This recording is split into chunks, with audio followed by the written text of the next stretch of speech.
안녕하세요. 오늘 여러분과 함께 성경이라는 정말 거대한 이야기 속에서 나는 어디쯤 있을까? 하는 질문을 던져보려고 합니다. 사실 너무 스케일이 커서 가끔은 남의 이야기처럼 느껴지잖아요. 자, 오늘 그 이야기 속으로 한번 같이 들어가 보시죠. 혹시 이런 생각해 보신 적 없으세요? 내 삶은 너무 평범하고, 뭐랄까, 별 볼 일 없는 것 같은데, 어떻게 이 위대한 이야기의 일부가 될 수 있을까 하고요. 성경에 나오는 어마어마한 사건들, 대단한 인물들, 이런 걸 보다 보면 내 하루하루가 참 작게 느껴질 때가 있잖아요. 바로 그 마음, 거기서부터 오늘 이야기를 한번 풀어가 보려고 합니다.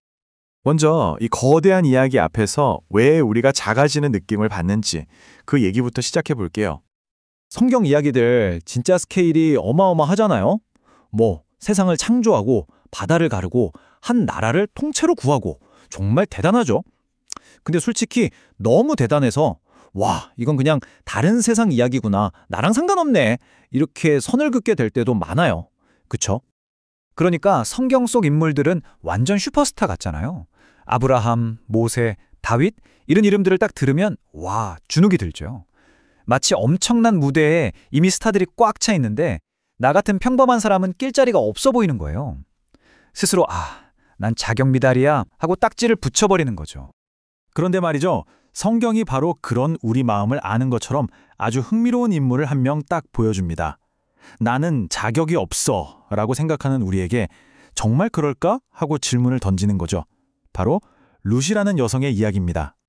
자, 룻을 한번 보세요. 주인공이 되기엔 조건이 좀 그렇죠. 일단 선택받은 민족이 아니라 이방인이에요. 게다가 남편도 잃고 아무것도 가진 게 없는 과부 신세였죠.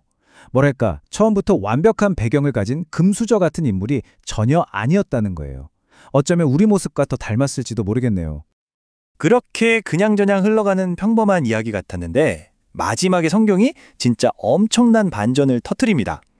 이 모든 고생을 겪었던 이방 여인 룻, 그녀의 족보가 어디로 이어지는지 아세요? 바로 이스라엘 역사상 가장 위대한 왕, 다윗 왕의 증조 할머니가 됩니다. 정말 대단하지 않나요?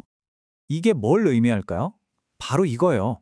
정말 지극히 평범해 보이는, 어쩌면 자격 미달처럼 보이는 한 사람이 이 거대한 이야기를 완성하는데 없어서는 안 될 필수적인 존재가 된다는 겁니다. 하나님의 큰 그림 안에서는 너무 작아서 쓸모없는 사람이란 건 없다는 거죠. 자, 그럼 룻처럼 주변부 인물만 그럴까요? 아니요. 이번에는 이야기의 가장 한복한 진짜 주인공이라고 불리는 사람들을 한번 들여다보죠. 놀랍게도 이 사람들 역시 완벽과는 거리가 멀었습니다. 사무엘서를 보면 이게 이스라엘 역사의 아주 중요한 전환점에 있다는 걸 알 수 있어요. 족장 시대를 지나서 왕정 시대를 열고 결국에는 예수 그리스도까지 이어지는 그 길목에 딱 서 있는 책이죠. 그리고 이 중요한 시기에 4명의 핵심 인물이 등장합니다.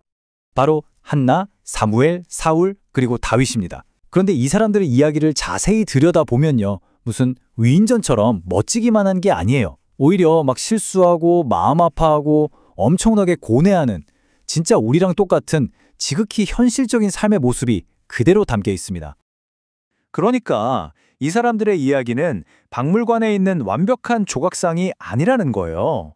우리가 그냥 멀리서 와, 대단하다 하고 감상만 하라고 있는 게 아니란 말이죠. 오히려 우리 손을 잡아 끌고 이리 와봐! 삶이란 게 원래 이렇게 복잡하고 지저분한 거야 하면서 삶의 한가운데로 우리를 초대하는 것과 같아요. 자, 그럼 여기서 근본적인 주문이 생깁니다. 이 모든 이야기의 진짜 주인공은 도대체 누구일까요? 룻? 다윗? 아니면 사무엘? 여기서 우리는 관점을 완전히 바꿔볼 필요가 있습니다. 사무엘이 사울왕을 아주 호되게 꾸짖는 장면이 나오죠. 순종이 제사보다 낫다고 하면서요. 이게 뭘 말해주는 걸까요? 이 이야기는 인간의 성공 스토리나 누가 더 종교적으로 대단한 일을 했냐를 보여주는 게 아니라는 겁니다. 이 모든 이야기의 중심에는 인간의 야망이 아니라 하나님의 뜻이 있다는 걸 아주 명확하게 보여주는 장면이죠. 바로 이 지점이 핵심입니다. 진짜 놀라운 발견은 이거예요. 내 인생의 주인공이 내가 아니었구나. 하나님이 주인공이시구나. 이걸 깨닫는 순간이죠. 내 보잘것없어 보이는 이야기가 사실은 하나님의 훨씬 더 거대한 이야기 속에 포함된 아주 소중한 한 부분이라는 걸 알게 될 때 모든 게 달라지기 시작합니다. 자, 이제 마무리를 해볼까 합니다. 결국 성경이 우리에게 주는 메시지는 이거 해라 저거 하지 마라 하는 어떤 규칙 목록이 아니에요. 그보다는 이 멋진 이야기 속으로 들어와서 함께 살자고 우리를 부르는 거대한 초대장과도 같습니다. 아이를 갖지 못해서 정말 마음 아파했던 한나를 보세요.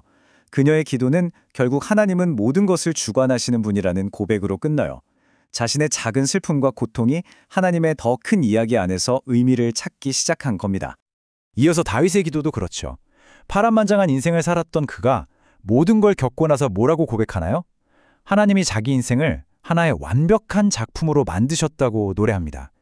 자신의 삶이 하나님의 손에 들린 예술 작품이었다는 걸 깨달은 거죠. 결국 핵심은 이거예요. 성경은 우리에게 완벽한 사람인 척 연기하라고 하는 게 아닙니다. 그저 이 이야기 안으로 들어오라고, 이 이야기 속에서 넘어지고 일어나면서 함께 살아가자고, 그렇게 같이 성장해 나가자고 우리를 초대하고 있는 거죠. 자, 그렇다면 여러분의 이야기는 어떨까요? 여러분의 이야기도 이 거대한 이야기의 일부입니다. 지금 여러분은 어떤 장면을 살고 계신가요? 어쩌면 룻처럼 내가 여기에 속하지 못하는 것 같아 외로운 장면일 수도 있고요. 아니면 한나처럼 간절히 기도하는 장면일 수도 있겠죠. 이 거대한 서사 속에서 여러분의 오늘이 어떤 의미를 갖는지 한번 생각해보는 시간이 되셨으면 좋겠습니다.